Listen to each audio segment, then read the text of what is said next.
I still remember the exact moment I found the folder. The laptop fan was wearing soft light spilled across the table, and my fingers moved automatically, timing, typing in my email. I was not snooping. I was not digging through anything. His laptop was just there. My own system had crashed, and I needed to send a work file. And then I saw it, a folder, labeled by date. Innocent enough. Except it was not. The first file I clicked was not music, was not a meeting recording. It was me. My voice, morning, saying his name, and I froze. It at first I thought, no, this is not real. My stomach twisted. My mouth went dry. A cold sweat crept down my back. It was like someone had reached inside and pulled the ground out from under me. That's when it all came crashing down. The weird way he had been asking me to moan louder, the way he positioned the pillows, the Bluetooth mic I had seen him use for gaming. He didn't turn on. He had been recording me during sex, without my consent, and not just once. There were dozens of files. I wanted to throw up. I wanted to scream, and it only got worse from there. Because what he did with those files, that's what turned a betrayal into full on war. This story is not just about violation, it's about power, about reclaiming it, about the moment when a girl everyone underestimated decided she was done playing nice. If you have ever been silenced, ignored, or violated, stick around because I promise you revenge can be beautiful. Before we dive in, if you have ever wanted to see justice served with your own eyes, if you have ever imagined what I did it done be like to not just survive, but to win, then hit that like button, subscribe for more stories where karma comes back with a vengeance. And in the comments tell me, have you ever trusted someone who did not deserve it? How did you take your power back? This is the story of how I took mine. When I met, he was not just charming, he was magnetic. The kind of guy who it lit up a room without trying. I casually smirk, a confident voice, the sort of man who knows his power but pretends not to. We met at a mutual friend's house warming party. I was in the kitchen, sipping on a lemon sauces and trying not to talk to anyone. He just walked up to me like he belonged to my space, like he already knew I had say yes. And I did. A week later, he asked me out. A month later, we were inseparable. He was attentive. He made me feel sexy, wanted like I was his fantasy come true. The physical chemistry between us was insane. He had completely my skin, my laugh, even the way I kicked in my sleep. Looking back, I realize now, people like him, they study you. He studied me. For a year, things were good, or at least they seemed that way. But there were signs, small things that felt off.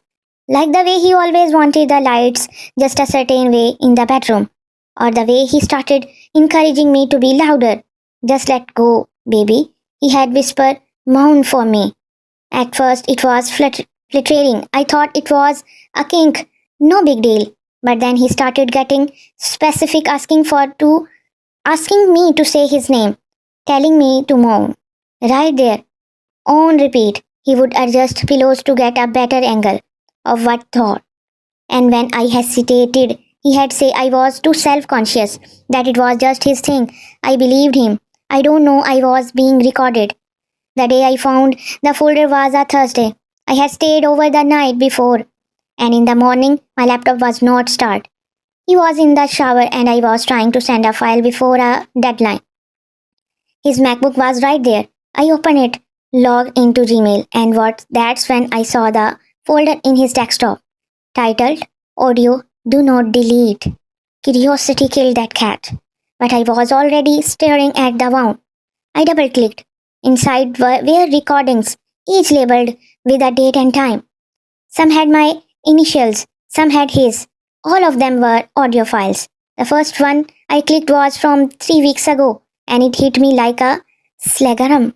My voice moaning, gasping, saying things I can't even write here. I felt violated. I felt exposed. And most of all, I felt stupid. He walked out of the shower, towel around his waist, humming. I was shaking. I don't say anything. I just turned the laptop toward him, hit play. His face dropped.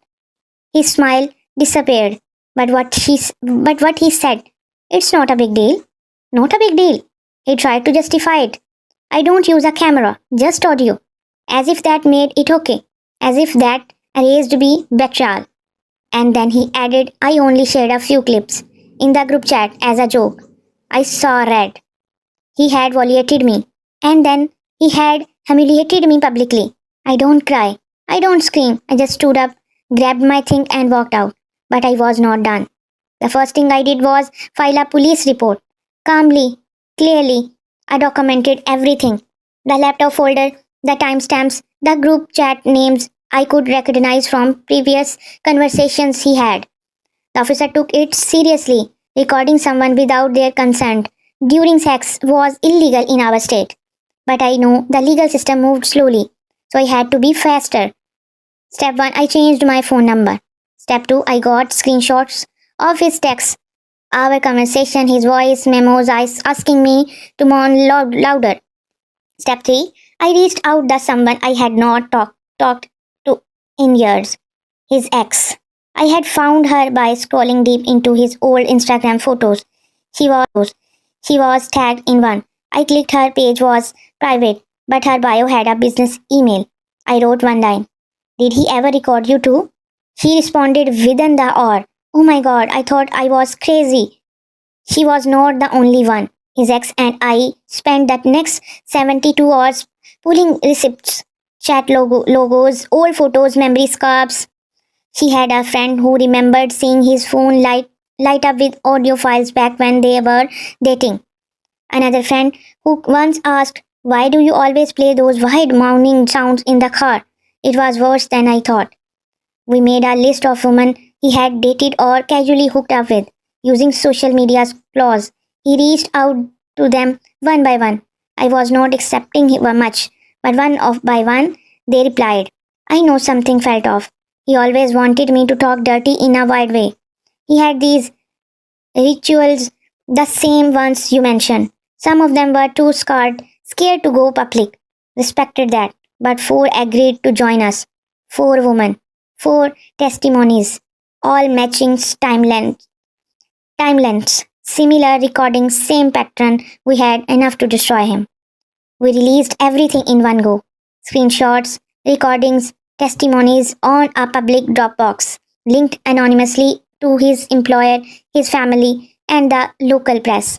We don't do it for clout. We did it for truth.